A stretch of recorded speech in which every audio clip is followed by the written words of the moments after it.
આ પારાયણ પર્વ એના માટે આયોજન કરવામાં આવ્યું છે. અમેરિકન વિજ્ઞાની પ્રોફેસર મોરોવિટ્સ કહે છે, માનવ શરીરની કિંમત $6 ટ્રિલિયન છે. વિધાઉટ સોલ, આત્મા વગરના શરીરની કિંમત $6 ટ્રિલિયન છે. કદાચ આ તો સાયન્ટિસ્ટે આકેલી કિંમત છે, આના કરતા પણ અધિક હોઈ શકે છે. શરીર મોંઘું થયું, માનવ દેહની કિંમત છે, પણ માનવની કિંમત કેમ ઘટતી જાય છે? નથી લાગતું માણસોની સંખ્યા વધી છે, માણસાઈની સંખ્યા ક્યાંક ઘટે છે. કારણ શું છે? ભર્તુહરિએ નીતિ શતકમાં લખ્યું છે, એશામ ન વિદ્યા ન તપો ન દાનમ જ્ઞાનમ ન શીલમ ન ગુણો ન ધર્મ તે મૃત્યુ લોકે ભુવિ ભાર ભૂતા મનુષ્ય રૂપેણ મૃગાશ્ચરંતી. જેનામાં વિદ્યા નથી, જેનામાં તપ નથી, શીલ નથી, દાન નથી, સંયમ નથી, ગુણ નથી, મૃત્યુ લોકે ભુવિ ભાર ભૂતા, એ પૃથ્વી પર હોવા છતાં પણ પૃથ્વી માટે એ ભાર રૂપ છે. મનુષ્ય રૂપેણ મૃગાશ્ચરંતી, એ માણસના સ્વરૂપમાં પશુઓ જ પૃથ્વી પર ફરી રહ્યા છે. માણસ છે પણ માણસાઈ નથી. શક્તિ, આવડત, બુદ્ધિ ખૂબ ડેવલપ કર્યું, પણ એ જ આપણને ક્યાંક નડી રહ્યું છે. થોડાક વર્ષો પૂર્વે 4 યુવાનો વિદ્યાભ્યાસ કરવા માટે ગયા. અભ્યાસ કરવા માટે ગયા, ખૂબ સારું ભણીને પાછા આવતા હતા પોતાના ગામ તરફ. એમાં જંગલમાંથી પસાર થતા હતા, વિસામો ખાવા માટે બેઠા હતા, ભણીને આવ્યા હતા, વિદ્યા પોતાની અજમાવી ક્યાં એટલે વાતોચીતો કરી રહ્યા હતા. એવામાં એ લોકોને જંગલમાં એક મરેલા સિંહના હાડકા અને ખોળિયું દેખાયું. એટલે 4 મિત્રો વાતે ચડ્યા કે આપણે ભણીને આવ્યા છીએ, હમણાં જ એનાટોમી ને મેડિકલ સાયન્સ ને બધો અભ્યાસ ખૂબ કર્યો છે, તો આપણે કંઈક પ્રયત્ન કરીએ. એટલે પહેલો યુવાન એમાંથી બોલ્યો કે કોઈક વ્યક્તિ કે કોઈક પશુ મરી ગયું હોય, એના હાડકા ને માંસ જો મને મળી આવે ને તો બધું સરસ ગોઠવતા મને આવડે, એવું હું શીખ્યો છું. એટલે એને મરેલા સિંહના માંસ અને હાડકા એને સરખા ગોઠવી દીધા. બીજો કે છે એની ચામડી સરખી કરવી, એના ઉપર વાળ સરખા ઇમ્પ્લાન્ટ કરવા, એ મને ફાવે છે. તો બીજા યુવાને એના પર સ્કિન ટ્રીટમેન્ટ આપી, એના ઉપર હેર ઇમ્પ્લાન્ટ કર્યું, પોતાની વિદ્યા એને સાકાર કરવાનો પ્રયત્ન કર્યો. ત્રીજો કહે છે કે એનું સ્નાયુ તંત્ર, એની નર્વ સિસ્ટમ એને સરખી ચલાવતા મને આવડે છે, એટલે ત્રીજાએ એ કરી આપ્યું. ચોથો કહે છે આખું જો બોડી તૈયાર થઈ જાય તો એમાં પ્રાણ પૂરતા મને આવડે છે, એટલે એને પ્રાણ પૂર્યો. સિંહ તૈયાર થઈ ગયો અને 4ને ખાઈ ગયો, 4ને મારી નાખ્યા. કદાચ આ વાર્તા જેવું લાગશે, કદાચ આ દ્રષ્ટાંત જેવું લાગશે, પણ ક્યાંક આપણને આપણું જ સર્જન દુખી કરે છે. આપણું સર્જન આપણું વિસર્જન કરે છે. મોબાઈલ શોધ્યો આપણે જ, અને આજે માણસ જ એમ બોલે છે કે આ મોબાઈલ જપવા દેતો નથી, હેરાન કરે છે. આ છોકરાઓનું ભણવાનું વગાડી નાખ્યું છે. કેમ ભાઈ? મોબાઈલની શોધ તો તમે જ કરી, અને એ જ મોબાઈલ અત્યારે ઓફિસમાં કામ કરવા દેતો નથી, વિદ્યાર્થીઓને ભણવા દેતો નથી, ચારિત્રમાં આગુ પાછું કરાવે છે. આપણું જ સર્જન, માણસનું જ સર્જન માણસને દુખી કરી રહ્યું છે. ઇન્ટરનેટ શોધ્યું આપણે જ, અને સાયબર ક્રાઇમથી ગભરાઈએ છીએ આપણે જ. ઇન્ટરનેટ શોધનાર પણ માણસ જ છે, અને ન વાયરલ કરવી એવી ચીજો ઇન્ટરનેટ પર એટલી વાયરલ થઈ જાય છે જેને માણસ પછી રોકી પણ શકતો નથી. સ્પીડ વાળી ગાડી શોધી આપણે જ, અને પાછા સ્પીડ બ્રેકર પણ આપણે જ બનાવીએ છીએ, અને આપણે જ બોલીએ છીએ કે લોકો સ્પીડમાં બહુ ચલાવે છે. તો રાખવા તને બળદ ગાડા, રાખવી હતી સાયકલો લૂના, એ સ્પીડમાં નહોતું ચાલતું. આપણને પિકઅપ વાળા વાહનો પણ ગમે છે, અને પાછા સ્પીડ બ્રેકર પણ આપણે જ લગાવવા છે. સ્પીડ શોધી, એ જ સ્પીડ અકસ્માતનું કારણ બને છે. બીડી સિગારેટ શોધ્યા માણસે, અને એ જ માણસ હવે એન્ટી ટોબેકો ડેની જાહેરાતો કરે છે. સર્જન પણ આપણે જ કર્યું દુઃખોનું, અને એમાંથી વિસર્જન પણ આપણે કરવું છે. બંદૂક અને બુલેટ શોધ્યા આપણે, અને પાછા બુલેટ પ્રૂફ જાકીટની શોધ પણ આપણે જ કરવા માટે પ્રયત્ન કરીએ છીએ. વાયરસ બનાવ્યા પણ માણસે જ, વાયરસ બનાવનાર પણ માણસ છે. ક્યાંક કેટલાક મેન મેડ વાયરસ છે. કદાચ આ ફિઝિકલ કોરોના જેવા નહીં સમજાય તો કમ્પ્યુટરના વાયરસ તો માણસે જ બનાવ્યા છે. કમ્પ્યુટરમાં જે વાયરસ આવે છે ડેટા કરપ્ટ કરનાર, એ બનાવનાર પણ માણસ છે, અને એન્ટી વાયરસ પણ માણસ જ બનાવે છે. ક્યાંક ક્યાંક તો વાયરસ બનાવનાર જ એન્ટીવાયરસ બનાવે છે, વાયરસ બનાવનાર જ એન્ટીવાયરસની સીડી ડીવીડી બનાવતા હોય છે. તો સર્જન કરનાર પણ માનવ અને વિસર્જન કરનાર પણ માનવ, સુખનું સરનામું આપનાર પણ માણસ અને દુઃખનું ઠેકાણું બતાવનાર પણ માણસ છે. મોટા મોટા લોકો મોટી સફળતા પ્રાપ્ત કર્યા પછી પણ શું બોલ્યા છે?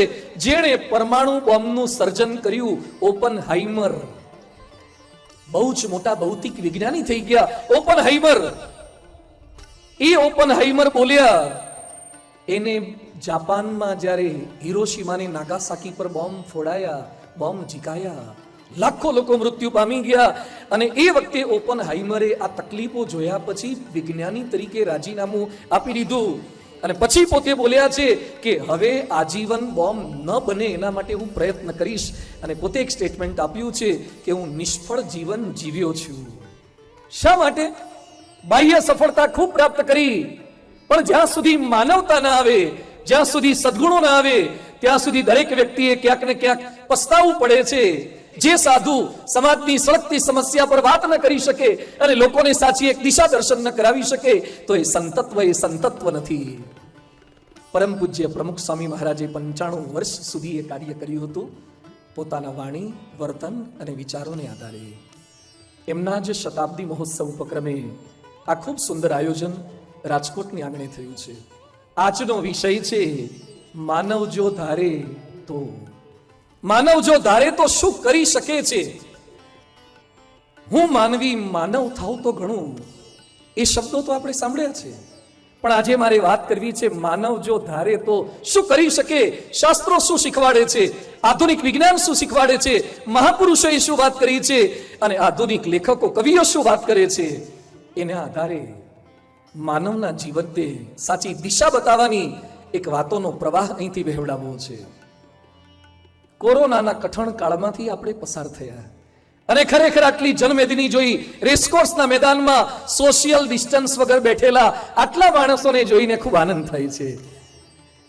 એક દિવસના નિર્જલ ઉપવાસ પછી મોઢામાં પાણીનું શરબત આવે, લીંબુનું શરબત આવે અને જે પારણા કરતી વખતે આનંદ થાય, એમ આપણે બધા માણસુડા છીએ અને કોરોનાએ માણસને માણસથી દૂર કરી નાખ્યો હતો. ફરીથી માણસથી માણસ નજીક થવા ગયો છે. સાથે સાથે કોરોનાના કઠણ સમયની અંદર જે ડોક્ટરોએ સેવા કરી છે, જે સમાજસેવી સંસ્થાઓએ સેવા કરી છે, જે ધાર્મિક સંસ્થાઓએ સેવા કરી છે, અરે કોઈ સંસ્થા પણ નહોતા પણ વ્યક્તિ સંસ્થા જેવું કામ કરવા લાગ્યા હતા. એક એક વ્યક્તિ સંસ્થા બની ગયા હતા. વૃક્ષ તો છાંયડો આપે, પણ કેટલાક છોડ છાંયડો આપવા લાગ્યા હતા. એવા છોડ અને વૃક્ષ, એવા સમાજ સેવા કરનાર તમામને જોરદાર તાળીઓથી આપણે વધાવીએ છીએ. પણ જે શરીરથી બચી ગયા છે એને હજુ આગળ બચાવવા છે. જે કોરોનાના આક્રમણમાં તો ટકી ગયા પણ બીજા આક્રમણમાંથી નથી ટકી શકતા, એની વાતો કરવી છે. કોરોના કરોડોના શરીરને તો પોઝિટિવ કરી ગયો, પણ મનને નેગેટિવ કરી ગયો, વિચારધારાને નેગેટિવ કરી ગયો. ક્યાંક શારીરિક ભય આપણને સતાવ્યા કરે છે. એક યુવાન મારી પાસે આવ્યો, અમે વાતચીત કરતા હતા, થોડીક વાર એનો હાથ નાક ઉપરથી મોઢા ઉપરથી આમ કરે. મેં એને કીધું શું કરે છે? વાઇપરની જેમ ચાલુમાં, રસ્તામાં કઈ માખી નથી, ઓફિસમાં બેઠા છીએ, માખી મચ્છર કઈ નથી, તો ઘડીએ નાક ઉપર હાથ કેમ લઈ જાય છે? મને કે સ્વામીજી કોરોના પછી એટલી ગભરામણ થઈ ગઈ છે એટલે થોડી વારે ચેક કરું છું ઓક્સિજન ચાલુ તો છે ને. આવી ગભરામણ, આવી બીક ક્યાંક કેટલાક લોકોને ઘૂસી ગઈ છે. કોરોનાએ શારીરિક ભય ફેલાવી દીધો છે. કોરોનાએ આર્થિક ચિંતા પણ કરી આપી છે. કેટલાકની નોકરી છૂટી ગઈ, અડધો પગાર થઈ ગયો, ધંધામાં મંદી આવી, ખર્ચા થઈ ગયા. ક્યાંક આર્થિક ચિંતા પણ સતાવ્યા કરે છે અને ક્યાંક શૈક્ષણિક ભય પણ છે. બાળકો અભ્યાસમાં નબળા થઈ ગયા. મા બાપને એમ કે કોરોનામાં ઓનલાઈન ભણે છે અને સાહેબોને એમ હતું કે છોકરા અમને સાંભળે છે, પણ છોકરાઓ એટલા સ્માર્ટ છે ને સ્પ્લિટ સ્ક્રીન કરી અને એક બાજુ જેઠાલાલ ચલાવતા હતા અને બીજી બાજુ સ્કૂલના સાહેબને ચલાવતા હતા. કેટલાય છોકરા છોકરીઓના અક્ષર બગડી ગયા છે. 2 વર્ષથી હાથમાં પેન નહોતી ચાલી, અક્ષર બગડી ગયા. સ્કૂલો શરૂ થયા પછી પણ ક્લાસમાં ફોકસ નથી કરી શકતા. રિઝલ્ટ બગડી ગયા. ખાલી અક્ષર નહીં, રિઝલ્ટ બગડી ગયા, કોન્સન્ટ્રેશન બગડી ગયા. શૈક્ષણિક ભય. કેટલાકે વિદેશ જવાનું નક્કી કર્યું તું, અટકી ગયું. કેટલાક વિદેશથી પાછા આવવું પડ્યું, એ તકલીફ છે. તો કોરોનાએ શૈક્ષણિક ભય પણ આપી દીધો છે અને ક્યાંક માનસિક ભય, મારાથી નહીં થાય, હું ના કરી શકું, મને કંઈક થઈ જશે તો, મારાથી આ ના છૂટે, હું ન રહી શકું. આ અલગ અલગ પ્રકારની નેગેટિવિટી કોરોના આપણને આપીને ગયો છે. પણ દુનિયાના તમામ સફળ માણસોમાં એક જો ગુણ હોય, તમામ પ્રતિભા સંપન્ન માણસોમાં એક જો ફેક્ટર હોય તો એની હકારાત્મકતા હશે, પોઝિટિવિટી હશે. છતાં સમાજમાં જે નેગેટિવ અભિગમને કારણે લોકો દુખી છે, મંદી છે, ફુગાવો છે, આ દેશમાં કોઈ કદર નથી, તક નથી મળતી, એવી બૂમો પાડે છે. ભાઈ બેરોજગારી છે, પણ બેરોજગારીના પ્રકાર છે. આજે મારે થોડીક બેરોજગારીના પ્રકાર પણ તમને કહેવા છે. એક છે ચક્રીય બેરોજગારી, ચક્રવત પરિવર્તન તે સુખાની છે દુખાની છે. ભરતીને ઓટ આવે જ દરિયામાં, એ પેસિફિક ઓશનમાં પણ આવે, એટલાન્ટિક ઓશનમાં પણ આવે. એ દરિયો કિનારા સુધી પહોંચી જતો હોય, જે દરિયો કિલોમીટર સુધી પાછો અંદર જતો રહે, કાદવ કીચડ વાળો દેખાવા લાગે. જેમ અગાધ પાણીવાળા દરિયામાં પણ ભરતી ઓટ આવતી હોય, તો આપણા જીવનમાં પણ ભરતી ઓટ આવે. ક્યારેક તેજી પણ આવે અને ક્યારેક મંદી પણ આવે. એને ચક્રીય બેરોજગારી કહે છે. બીજું છે ઘર્ષણજન્ય બેરોજગારી. લેથ હોય ત્યારે વધારે માણસો કામ કરી શકે, સીએનસી ને વીએમસી આવે એટલે થોડાક નવરા પડે. ઘર્ષણજન્ય બેરોજગારી છે. એક સરખો ધંધો થાય એટલે સ્પર્ધા વધે. ત્રીજી છે માળખાગત બેરોજગારી. ગાડીઓ વધવાની એટલે ટ્રાફિક થવાનો.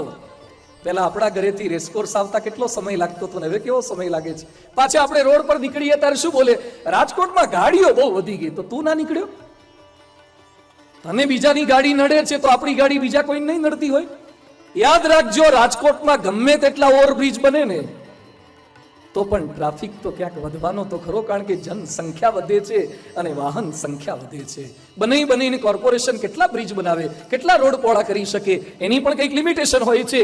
તો માળખાગત બેરોજગારી, વસ્તી વધે એટલે હરીફાઈ વધે જ. મોસમી બેરોજગારી, વરસાદ આધારિત જે ધંધા છે એમાં તમારું કંઈ ચાલવાનું નથી, પ્લસ માઇનસ થાય. અને શિક્ષિત બેરોજગારી, ભણ્યા પછી તમારી લાઈનનું ન મળે અને તમે નીચી લાઈનનું કંઈ ન કરી શકો, એ શિક્ષિત બેરોજગારી છે. પણ એના કરતા પણ અઘરી હોય સ્વયં સર્જિત બેરોજગારી. સ્વયં સર્જિત બેરોજગારી, આળસ અને પ્રમાદ, મળે છે પણ કરવું નથી. બાના બતાવીએ છીએ, રોડ પર ટ્રાફિક જામ હોય તો 2-5 મિનિટ રાહ જોવાય, પલાઠી મારીને કલાક બેઠું ના રહેવાય, ડાયવર્ઝન વાળો રસ્તો શોધી લેવાય. એમ તમને તમારી બુદ્ધિનું, તમારી શક્તિનું, તમારી આવડતનું, તમારા સર્ટિફિકેટનું હાલ નથી મળતું તો કંઈક નાના રસ્તા તો શોધી કાઢો. તમને લાખનો પગાર નથી મળતો તો ઓછા પગાર વાળો પણ કંઈક પ્રયત્ન કરી શકો છો. પણ આપણે એ કરી શકતા નથી. બહાના બતાવીએ છીએ. આજે માણસ પ્રગતિ નથી કરી શકતો, એના મૂળમાં ક્યાંક આપણી ખામી છે, સ્વયં સર્જિત બેરોજગારી છે. એકલવ્યને જ્યારે દ્રોણાચાર્યએ ભણાવવાની ના પાડી દીધી, એકલવ્યે ગુરુ દ્રોણાચાર્યની મૂર્તિ બનાવીને ભણવાનો પ્રારંભ કરી દીધો. ઓનલાઈન શિક્ષણનો સૌથી પહેલો પ્રારંભ આખા વિશ્વમાં ક્યાંય થયો હોય તો ભારતમાં એકલવ્ય અને દ્રોણાચાર્યની વચ્ચે થયો હતો. ઓનલાઈન એજ્યુકેશનનો પ્રારંભ, એકલવ્ય ઓનલાઈન શિક્ષણનો પ્રારંભ કરી દીધો હતો. તો રસ્તા વિચારો. દ્વિતીય વિશ્વયુદ્ધ જ્યારે ચાલતું હતું એ સમયે લોખંડ ખૂબ વપરાતું હતું અને લોખંડની અછત થઈ. ગોંડલ નરેશ ભગવતસિંહ બાપુ, ગોંડલની અંદર સરકારી કામકાજની અંદર ટાંકણીઓની જરૂર પડે પિનઅપ કરવા માટે. લોખંડ મોંઘું થઈ ગયું એટલે ટાંકણીઓ મોંઘી થઈ ગઈ. અને ભગવતસિંહ બાપુ તો બહુ કુશળ રાજનીતિજ્ઞ પુરુષ હતા, બહુ કરકસર વાળા પણ હતા, દૂરંદેશી હતા. ભગવતસિંહ બાપુએ ગામના જે લોકો બાવળના દાંતણ કાપીને લાવતા હતા, અને એ સમયે તો બ્રશ નહોતા એટલે લોકો દાંતણ વાપરતા હતા, એને બોલાવ્યા કે તમે દાંતણ કાપતી વખતે સૂળો જે વધે છે એનું શું કરો છો? એ કે બાપુ બાવળની સૂળો તો પછી અમે નાખી દઈએ છીએ. બાપુ કે સૂળો કેવી હોય? મજબૂત હોય? અરે બાપુ સોલ હોતી પગમાં ઘૂસી જાય એવી અમુક તો મજબૂત સૂળો હોય છે. બાપુ કે તમારે દાંતણ લઈ લેવાના, વેચવાના તમારે, અને સૂળો રાજ સરકારને આપી દેવાની. અરે બાપુ અમે તો તૈયાર જ છીએ સૂળો આપવા માટે. સૂળો આપી તમને જાણીને આનંદ થશે કે જ્યાં સુધી દ્વિતીય વિશ્વયુદ્ધ ચાલ્યું અને લોખંડના ટાંકણીના ભાવ ન ઘટ્યા ત્યાં સુધી ગોંડલ નરેશે સરકારી કામકાજમાં ટાંકણીને બદલે બાવળની સૂળો વાપરી અને એમાં 1,22,000 રૂપિયાની બચત એ વખતે કરી હતી. વાતો ન કરો કે તકલીફ છે, કંઈક રસ્તા શોધી કાઢો. માનવ જેટલો પોઝિટિવ તેટલો જ તેનો ઉત્કર્ષ એ વધારે શક્ય બને છે. When we are born, we have no name. જ્યારે આપણે જન્મ્યા ત્યારે આપણું કોઈ નામ નહોતું. We have just our breath. કેવળ એક શ્વાસ હતો. જન્મ્યા ત્યારે નામ નહોતું. નામ તો થોડાક દિવસ પછી પડે છે. સાંભળજો ધ્યાનથી. When we are born, we have no name. We have just our breath. આપણો એક શ્વાસ જ હતો.